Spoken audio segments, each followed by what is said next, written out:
May libreng check-up at gamot ang SSS sa kanilang mga pensioner. Ngayong araw, bahagi yan ng pagdiriwang ng SSS Pensioners Day na layong bigyan ng pugay ang kanilang mga pensionado. Si Bernard Ferrer sa Centro Balita. Halos 30 taon ng pensioner ng SSS si Florinda. Kaya nang malaman ang SSS Pensioners Day ay hindi siya nag-atubiling pumunta sa SSS main office sa East Avenue sa Quezon City. Maaga niyang inavail ang libreng medical check-up, gamot at freebies na ibinibigay sa SSS pensioners. Hindi ako nagsisisi, nagpunta ako dito. Ang saya-saya. Ang saya-saya. At saka ngayon ko lang nabalitaan na merong anniversary day na sineselebrate nila.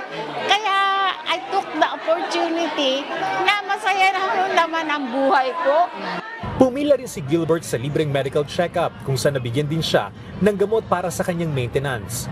Kwento niya, plano niyang i-avail ang pension loan program ng SSS.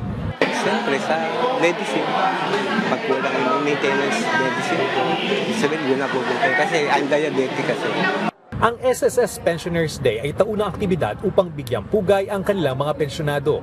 Bahagi rin ito ng ika-67 anibersaryo ng SSS na may temang SSS at 67, Kabalikat ng Bagong Pilipinas.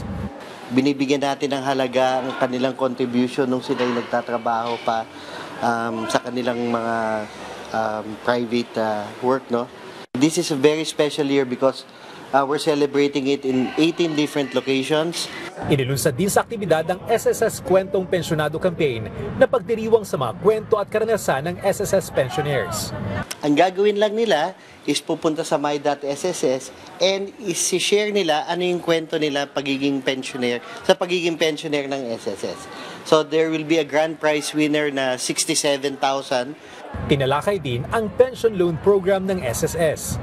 To avail of this, ang calculation yan is it is up to 12 times your monthly pension plus 1,000, not going beyond 200,000. Pero meron niyang kailangan sa calculation is may matitira dapat sa inyong about 47.5% ng inyong pension. Sa ngayon, marami nang nag-avail ng pension loan program ng SSS na sinimula noong 2016. Tiniyak naman ng SSS na maayos na napapamahalaan ang pondo ng ahensya para na rin sa kinabukasan at benepisyo ng kanilang mga miyembro. Bernard Ferrer para sa Pambansang TV sa Bagong Pilipinas.